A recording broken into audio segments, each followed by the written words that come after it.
So EA has been, well, under fire since they pretty much cut Visceral Games out completely, closed the studio down, let most of the staff go. I assume they transferred some, but for the most part, those people are out looking for jobs at this point.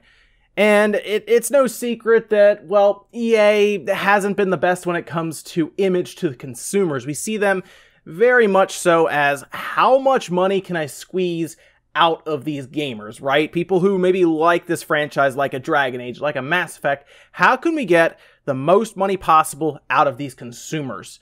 And, well, it seems that after an ex-employee from EA that worked on things like Mass Effect, specifically Mass Effect 3's multiplayer, and then Mass Effect Andromeda, sounds like, well, they're taking advantage of being an ex-employee now, and, well, telling us how they really feel about EA and what's going on in there. Keep in mind, most of the stuff we usually hear are from, say, journalists or analysts who really don't have any actual experience inside the company, just what they hear from other people. This is a first-hand account from an employee that worked there for 7 years on, again, the Mass Effect 3 multiplayer and the Mass Effect Andromeda, really just telling Waypoint. It was a podcast they did. I'm actually going to link you to the entire podcast down in the description. You can just go listen to it. It's like an hour and a half or so, but it was pretty interesting to listen to because you kind of hear the inner workings of EA, and there are some pretty serious statements made here about EA, really showing them as that greedy company that we all seem to know them as. Now, I came across this article, Eurogamer. They kind of transcribed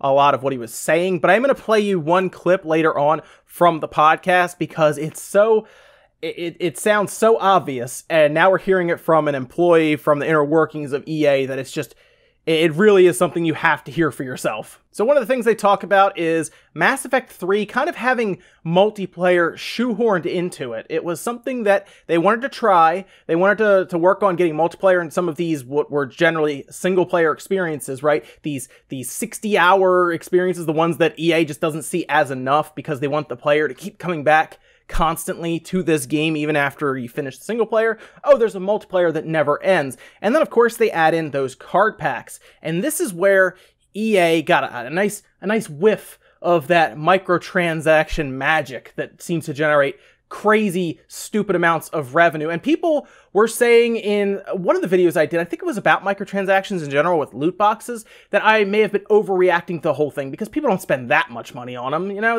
these whales don't actually get that far into them, despite me showing you guys headlines of kids running up credit cards. So let's see what he had to say about these microtransactions. You need to understand the amount of money that's at play with microtransactions. I'm not allowed to say the number, but I can tell you that when Mass Effect 3 multiplayer came out, those card packs we were selling, the amount of money we made just off those card packs was so significant. That's the reason Dragon Age has multiplayer. That's the reason other EA products started getting multiplayer that hadn't really had them before, because we nailed it and brought in a ton of money. It's repeatable income versus one-time income. I've seen people literally spend $15,000 on Mass Effect card packs. And you guys thought I was kidding about microtransactions being crazy amounts of money. All right, first off, who is spending $15,000 on card packs for a $60 game? That is just absolutely insane. But it shows why EA is taking these directions, shoving multiplayer into things that probably don't need it. From what we've heard, probably shutting down that Star Wars game. Sure, maybe it was a mess, but it sounds like they didn't like it if it was a linear, single-player, story-driven experience because they want it to technically have no end. They don't want it to end at all. They want there to be multiplayer that you can keep coming back to that you never beat. You just continue to fight against other people in, like, PvP action. Now, the gentleman speaking here is Manveer Heir. Like I said, they worked on the Mass Effect Andromeda, Mass Effect 3 multiplayer even, and that was most of their job. Now, they said that they get a lot of people sending them messages and emails saying, why did you write a terrible story? Their job was just multiplayer. That's pretty much all they worked on with Mass Effect 3, and seemed to take a little more of a lead and overall position with Mass Effect Andromeda. They even, like I said, Mass Effect Andromeda was rebooted so many times. The direction we ended up seeing, it wasn't even supposed to be an open world game, was like the last 2.5 years of direction. That's why it was so broken when it came out. They just couldn't seem to figure out what they wanted. The problem is, what ultimately comes out with a Mass Effect Andromeda isn't the game we started making. We started by making a prequel called Mass Effect Contact, and as we started testing things, we realized a prequel wasn't a good idea, and we moved to a sequel, which a lot of the team was happier with. We've rebooted that game. designed multiple times, so the version of the game you see come out is probably the last 2.5 years of direction. So Mass Effect Andromeda was just broken in general. It was going to be a very difficult thing to get out on time. It sounds like they rebooted it so many times, they delayed it internally. There was a lot of stuff happening. That's why it came out so poorly made. It was barely finished when it came out. And here's the last real quote I'm going to show you guys, and then I'm going to play the actual audio that's at the end of this quote that really should make you kind of look at EA and confirm most of what we've been thinking about them. The problem is that we've scaled up our budgets to 100 million plus, and we haven't actually made a space for good linear single-player games that are under that. But why can't we have both? Why does it have to be one or the other? And the reason is that EA and those big publishers in general only care about the highest return on investment. They don't actually care about the player, like what the players want. They care about what the players will pay for. They don't care about what the players want. They care about what the players will pay for. That's EA. That's pretty much what we've known, what we've expected at this point, with them taking most of the single-player linear games that maybe you liked a while ago. Like Mass Effect was a good single-player game back in the day. Loved Mass Effect 2. The first one was good as well. And then it kind of starts getting off the rails when they add multiplayer, card packs, all of that stuff. And then we get to Mass Effect Andromeda, it was a whole mess. And then we see Star Wars get kind of wiped.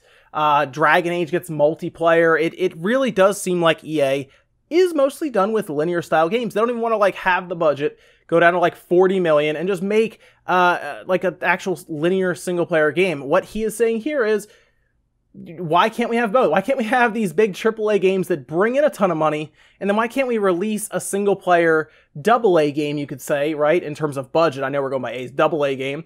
Why can't we have something like that? Even if it has a smaller budget, put out a game that maybe sells for $40 and it's like a 20 million budget. Why not do something like that? We saw Hellblade with a very small team get out a game that was fairly priced, and it was a good experience for the money. It seems like EA has no interest in doing that. It's all about the bottom line to them, all about the money. They don't care what you or me or any other consumer that loves playing these games care about. They just say, how can we get your wallet out of your pocket and spend more than the established $60? How can we get you to spend $15,000? Anyway, guys, thanks for watching. Check the link in the description if you want to just listen to the whole podcast.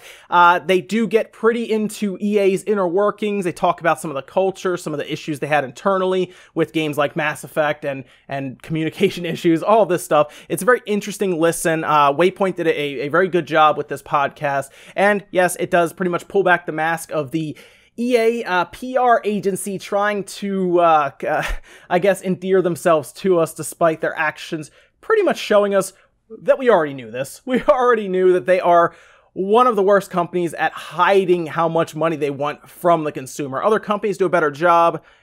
Listen, every corporation is there to make money, and that's it. I get it, but there is a give and take when it comes to this. Wolfenstein 2 has no multiplayer because they wanted to make a traditional single-player game, sell it to you, get the money because you give them money for the experience, and then it sounds like they're not going to bug you with things like microtransactions and loot boxes and all this other junk that can kind of cloud up the experience. I'm fine with that. Hellblade, again, great example. Any of these big single-player games, I would look more to first-party developers going forward because even places like WB, Activision, EA, anyone who has the big budgets for these games, they're not really interested in it anymore, as we're seeing here. EA is all about the open world, the microtransactions, and the extra swipes from your credit card. Thanks, guys, for watching. I'll see you next time.